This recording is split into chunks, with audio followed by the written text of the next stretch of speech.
Hi friends, मैं हूं विकास और आप लोग देख रहे हैं नाइक एकेडमी। दोस्तों, आज की इस वीडियो में हम लोग बात करेंगे भारतीय मुद्रा और समय के बारे में। तो बहुत आसानी तरीके से आप लोगों को समय और भारतीय मुद्रा के बारे में आप लोगों को बताऊंगा, तो ध्यान से देखिए। शुरू करते हैं। तो सबसे पहले हम लोग पढ़ेंगे भारतीय मुद्रा।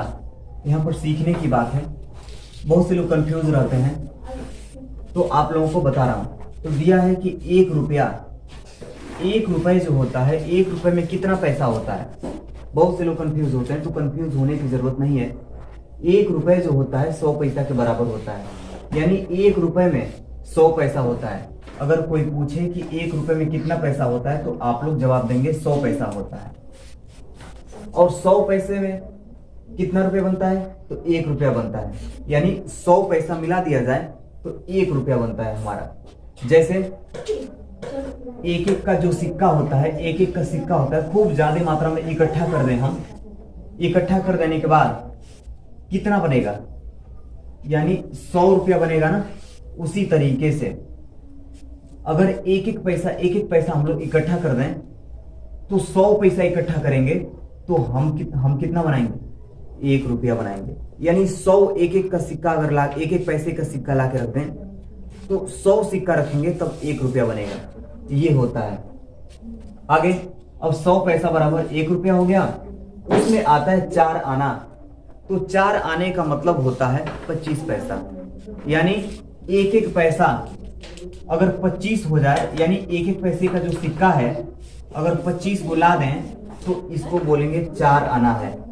इसको बोलेंगे 4 आना। अब अगर एक एक का सिक्का, एक एक पैसे का जो सिक्का है, अगर हम 50 ला के रख दें, तो 8 आना उसको बोलेंगे। कितना, 8 आना बोलेंगे। और जो 16 आना होता है, ये कितना, 100 पैसा के, यानी एक एक पैसे का 100 सिक्का ला के रख दें, तब हमारा क्या बनेगा, 16 आना। और 16 आना यानी 100 रुपया को हम क्या बोल सकते हैं, 100 पैसा को हम क्या बोल सकते हैं, 1 रुपया। और 16 आना को हम क्या बोल सकते हैं, 1 रुपया हम लोग बोलेंगे। ये है पैसा, इंडियन करेंसी, भारतीय मुद्रा। अब आते हैं समय के बारे में। तो समय जो होता है, हम लोग घड़ी देखे हैं। घड़ी जो होता है, घड़ी में 3 सुई होती है। 12, 1, 2, 3, 4, 5, 6, 7, 8, 9, 10 और 11। ये घड़ी का सेंटर होता है। इसमें जो होता है 3 सुइयां होती हैं। एक सबसे बड़ी वाली होती है, एक सबसे छोटी होती है, एक इससे बड़ी होती है। तो ये होती हैं सुइयां। तो जो सबसे बड़ी वाली होती है, ये सेकंड होती है। ये सेकंड को बताती है, सेकंड को बताती है। और ये जो थोड़ी छोटी होती है, ये बताती है घंटे को, घंटे को बताती है। और ये इससे जो थोड़ी सी बड़ी वाली होती है, ये बताती है मिनट को, ये मिनट को बताती है। तो अब आते हैं थोड़ा कि जो बड़ी वाली होती है, वो थोड़ा तेज घूमती रहती है, इसमें थोड़ा तेजी से चलती है। वो कौन सी होती है, सेकंड बताती है, यानी सेकंड। तो 60 सेकंड जो होता है, 60 सेकंड का मतलब होता है 1 मिनट। और जो 1 मिनट होता है, उसमें 60 सेकंड से मिलकर बना होता है। 1 मिनट 60 सेकंड से मिलकर बना होता है। अब 1 घंटा जो होता है, 1 घंटा ये जो होता है 60 मिनट मिला करके हमारा 1 घंटा बनता है। यहां पर 60 सेकंड को मिला करके 1 मिनट बन गया। और 1 घंटा जो है 60 मिनट को मिलाने के बाद 1 घंटा हमारा बन जाता है। 60 सेकंड को मिला करके 1 मिनट बन गया, और 60 मिनट को मिला करके 1 घंटा बन गया। अब 24 घंटा को मिला करके क्या बन जाता है हमारा, 1 दिन बन जाता है। और पूछा है कि 1 दिन में कितने घंटे होते हैं, तो बताया जाता है 24 घंटे होते हैं। वैसे सुबह से लेकर के और शाम तक और रात तक और सुबह तक, यानी 12, 12, 24, दिन 12, रात 12, दोनों को मिला के 12, 12, 24। तो पूछा जाता है कि 1 दिन में कितने घंटे होते हैं, तो 24 घंटे हम लोग बताते हैं। तो 24 घंटे। अब 7 दिन को मिला करके 1 सप्ताह बन जाता है।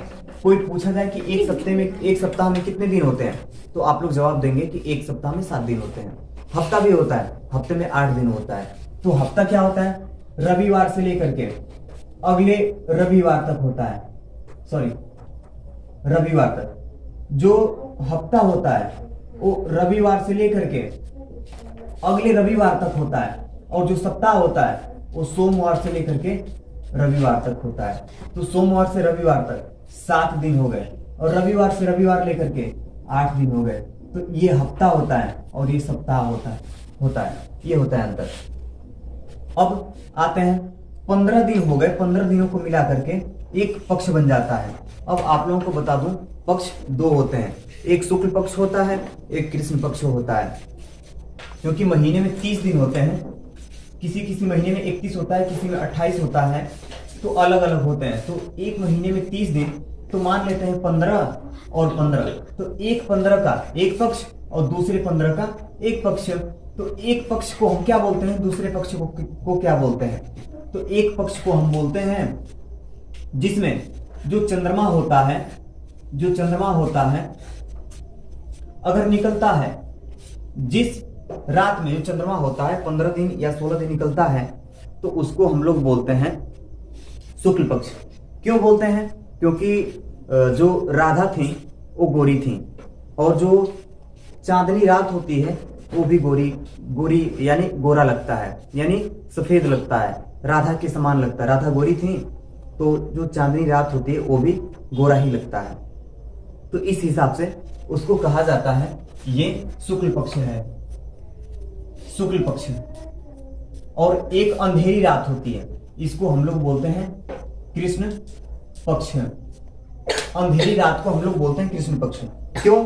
क्योंकि जो कृष्ण जी थे वो काले थे, इसलिए अंधेरी रात को हम लोग बोलते हैं कृष्ण। अब आते हैं आगे, तो पक्ष हो गए। अब 12 महीना, एक महीने को मिला करके 12 महीना जो है उसको बोलते हैं एक वर्ष। अगर 12 महीना हो गया तो बोलते हैं कि एक साल बीत गया या एक वर्ष बीत गया। अब एक साल में कितने दिन होते हैं?